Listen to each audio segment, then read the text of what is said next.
तो वहीं पे उसका देहांत हो गया। चुन्नी को बांधा, फिर मैं भी लटक गया।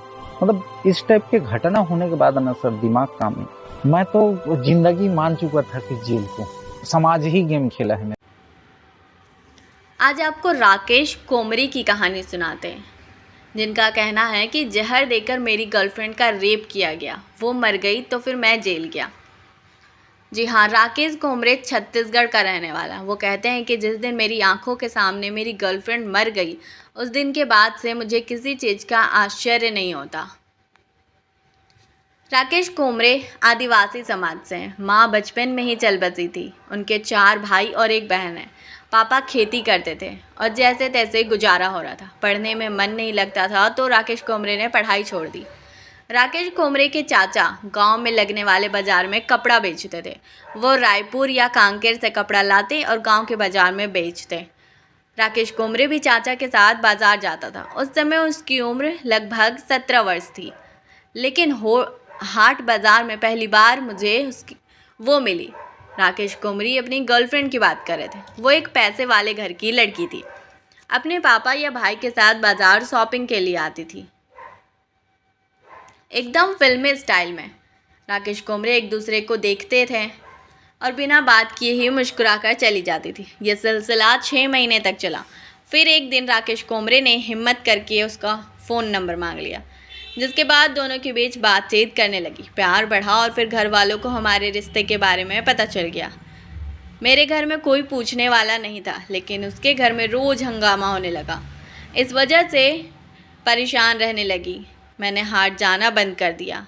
मैंने उससे मिलने का दूसरा रास्ता निकाला। कस्बे के बस स्टैंड पर मुझे बस चेकर का काम मिल गया। बस चेकर समझते हैं ना आप लोग? वो व्यक्ति जिसका काम यह जांचना होता है कि कौन सी बस में कितने लोग हैं, कितने चढ़े और कितने उतरे। राकेश कोमरा बताते हैं कि इसकी डिटेल लिखकर शाम को मालिक को देना होता था। इस काम के बदले मुझे कमीशन के आधार पर पैसे मिलते थे। वो कॉलेज जाती थी। बुधवार को उसके कॉलेज का हाफ डे होता था। उस दिन हम दोनों मिलने लगे। रोजाना रात को 10 से 11 बजे तक सिर्फ 1 घंटा बात होती थी। उसने भी अपने घर वालों को साफ कह दिया था कि मैं शादी उससे ही करूँगी। इस वजह से उसके घर वाले नाराज़ थे। फिर एक दिन वो दिन भी आया जिसने मेरी ज़िंदगी ही बदल रख दी। राकेश कोमरा बताते हैं कि 9 अक्टूबर 2014 का दिन था। हम लोगों ने 8 अक्टूबर की रात को तय किया था कि 9 तारीख को घूमने जाएंगे और शाम 5 बजे तक लौट आएंगे। वो अपनी स्कूटी से आई। हम लोग भानु प्रतापगढ़ गए, घूमे फिरे। लौटते वक्त बारिश होने लगी और लेट भी हो रहा था। तब तक शाम के 6 बज चुके थे। राकेश कोमरा और उसकी गर्लफ्रेंड स्कूटी सड़क के किनारे लगाई और एक पेड़ के किनारे बैठकर बारिश रुकने का इंतज़ार करने लगे। 10 मिनट हुआ होगा, इतने में मेरे मुंह पर किसी ने बहुत झटके से एक गमछा रखा।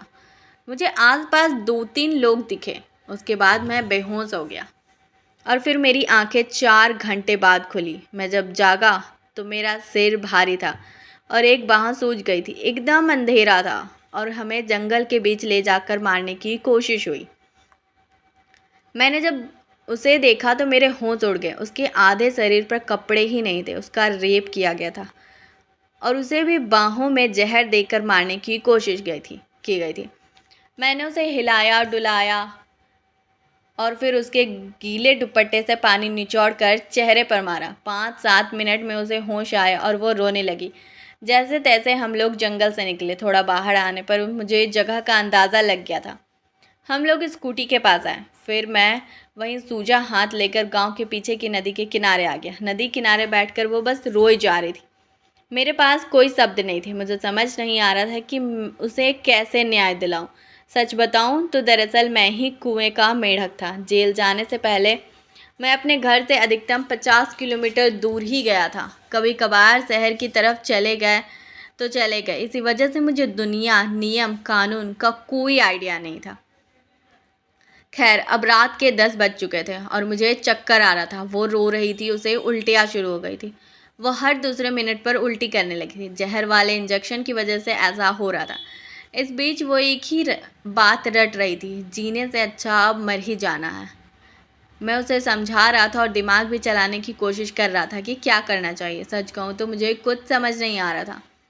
रात के तकरीबन 2 बजे उसने आखिरी उल्टी की और फिर वही नदी किनारे पानी की तरफ लुढ़क गई। वो मेरे सामने मर चुकी थी। मैं भूत बन गया।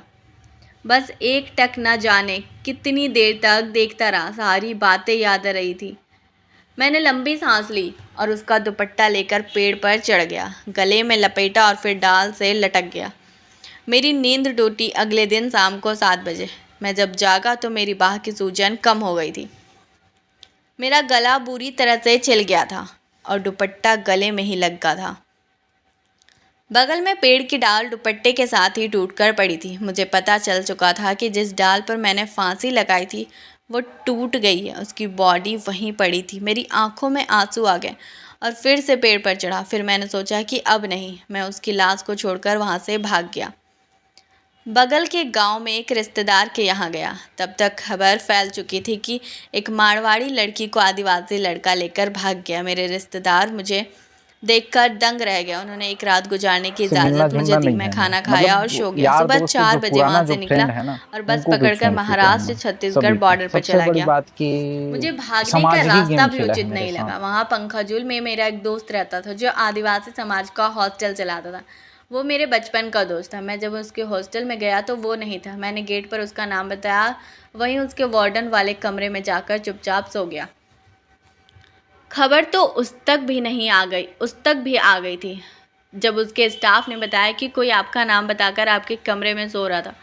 तो वो समझ गया। वो कमरे में आया, मुझे जगाया। उसने ही मेरी बाकी दोस्तों को बताया कि मैं यहाँ हूँ। मुझे 10,000 चाहिए। मुझे 10,000 दिए। कहा भाई तुम महाराष्ट्र निकल जाओ। मैं रात को निकलने ही वाला था कि मेरे गांव के दोस्त मुझे खोजते हुए उसके हॉस्टल आ गए। उन लोगों ने कहा कि तुम पर भरोसा है, लेकिन तुम चलो और चुपचाप सरेंडर कर दो। मैंने भी सोचा जब गलती अपनी नहीं तो डरना क्या। जैसे ही मैंने सरेंडर किया पुलिस वालों ने तुरंत हत्या, रेप वगैरह की धारा लगा दी। मुझ पर 302, 364, 376 जैसे संगीन धाराएं लग गई और मैं जेल चला गया। मगर असली ज़िंदगी यहाँ शुरू हुई। 12 बाई 12 के कमरे में कुल 42 लोग थे। सुबह 6 बजे गेट खुलता था, फिर 10 बजे बंद हो जाता। शाम को 5 बजे खुलता था और 7 बजे बंद हो जाता। बाथरूम भी वहीं था। उससे समस्या नहीं थी। दुख होता था कि प्यार करने का यह नतीजा है। लोग नफ़रत करते हैं, हत्या करते हैं, लेकिन मैंने तो प्यार किया था। मैं बहुत सोचता था और अकेला बैठा रहता था। मैं बस पेशी पर बाहर आता था और जज साहब के सामने खुद को रो रो कर निर्दोष बताता था। मैं 3 साल 9 महीने बाद जेल से छूटा। जेल में मुझे अंजय मंडावी सर मिले। वो कैदियों को लकड़ी के आर्ट सिखाते थे। मैंने उनसे कहा कि मुझे भी सीखना है। उन्होंने मुझे सिखाना शुरू किया।